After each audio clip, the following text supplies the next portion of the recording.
If I were to start all over again learning to improvise from square one, this is what I would do. There are a lot of traps that people fall into on this journey, a bunch of dead ends. We end up going down, costing us a lot of time, frustration, and sometimes making people want to give up altogether. But if you follow this framework I'm about to share with you, you should cut down the amount of time it takes you to learn how to improvise by a ton and also get a lot more enjoyment out of the process. Metcalf here from BetterSax.com. This is exactly the stuff we work on with the members of the BetterSax studio month in and month out, and they've been having a huge amount of success with it. Number one, you got to learn how to listen. Listening is the most important yet most overlooked part of the whole process. When I first started to learn to improvise, like a lot of people, I thought that I needed lots of lessons and books, and if I worked with the play-alongs enough, it would all just come together. But I was wrong. Learning to improvise begins and ends with listening. 99% of people working on improvisation are not listening nearly enough to great improvisers. This needs to be done every day for at least as much time as you spend practicing, but probably a lot more. You got to consume as much music as you can. It's never before been so easy to listen to all the music that exists virtually for free. At the same time, we've never had so much competition for our attention from other types of media. So if I were starting over today, I would definitely listen to a lot more music in the early stages. Number two is always practice these four crucial elements at the same time. When it comes to getting better on your instrument, the key to learning quickly is establishing really good habits from day one. You want to combine the elements of rhythm, sound, technique, and music theory into just about everything you practice. Just about every music student is putting the majority of their energy into what notes to play. This comes at the expense of clean technique, a beautiful sound, and an understanding of how those notes relate to the music. If you can get into the habit of always paying attention to these four crucial elements with every note that you play, your progress is going to be exponentially faster. In my Core Essentials course, I teach how to establish solid practice habits that will save you an enormous amount of time. The third thing I would do if I was starting to learn improvisation all over is I would forget about playing fast. Trying to play faster than you're physically able to, or trying to progress faster than is realistic, is something that hangs a lot of people up. The process does take a long time. The people that have success are the ones that are thinking long term. What can I accomplish in a year? What can I accomplish in 10 years? If you're thinking, oh, I really want to get better today or tomorrow, it's not going to happen. Using these approaches, we've had amazing success with the members of the BetterSax studio. People come into the program having never improvised before. They have all the typical bad habits, and those that do the work over the course of a few months make tremendous progress. They're doing things they never thought they'd be able to do. This proves that it's not just about how much time you spend practicing, it's more about what you practice and how you practice it. The fourth thing you're going to want to do if you're starting to improvise is start learning tunes from day one. This is another thing that is so often overlooked in jazz education. If you could only practice one thing, it should be songs. Songs are the medium of communication in music. We don't get up on stage and play a bunch of scales or exercises. We also don't generally improvise without the context of a melody, a chord progression,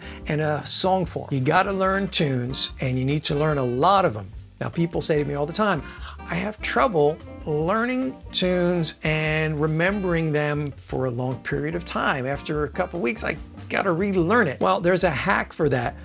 The hack is the more songs you learn, the easier it is to learn new ones, and the better you're going to remember the old ones. This comes down to pattern recognition. The first 10 tunes are a lot harder to learn than the next 10 tunes are. Once you know 30 or so standard tunes, though, you have learned 99% of all the harmonic progressions you're ever going to come across in all of Western music. And once you have that information, the amount of songs songs you can learn is limitless. In the BetterSax studio, we learn a new tune thoroughly every month. Of course, you do need to know your music theory in order to play over chord changes and improvise. My Harmonic Foundation course teaches you all the music theory you need to know in order to improvise. If you want a free resource, go to the link in the description below, sign up for the BetterSax Shed, where you can download my music theory cheat sheet. It's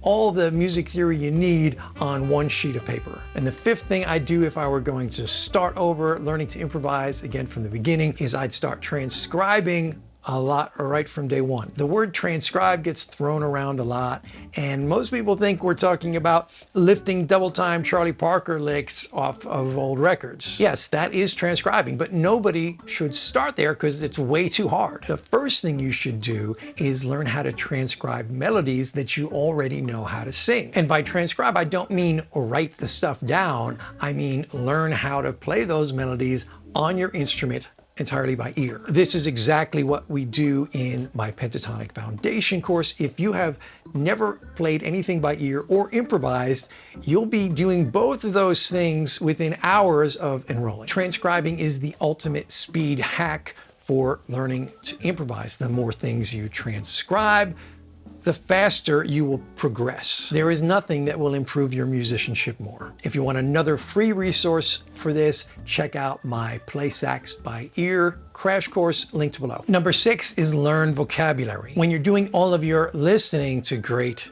improvised music, you want to start identifying melodic material that you hear repeated over and over. This is the stuff you're gonna wanna learn first. This is also my strategy for learning spoken languages.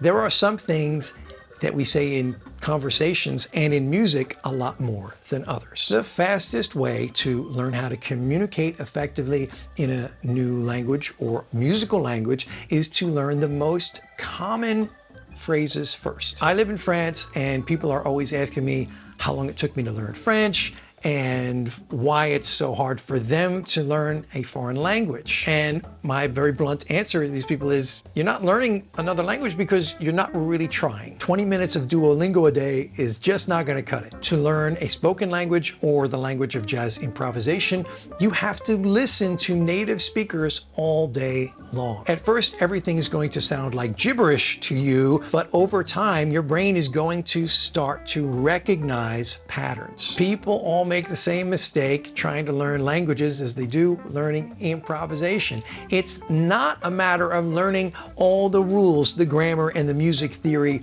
first. It's a matter of learning to recognize the patterns with your ears, and then later learning all the rules to make sense of it all. This is what I teach in my blues language course, which is all about using common vocabulary and phrases as tools for improvising. Other BetterSax courses that use this same concept are 21 major key explorations and 22 minor key explorations by Eric Alexander. I've also got some great free resources for you in the BetterSax Shed, which is linked below. And the 7th part of this is community. Music is a form of communication, and it works best in a community. We can learn a lot on our own and from recordings, but we can't get the full picture without other musicians to play with and learn from. If you're learning how to improvise, you need to seek out as many opportunities as you can to play with other musicians and in front of audiences. You also have to attend as many concerts and live performances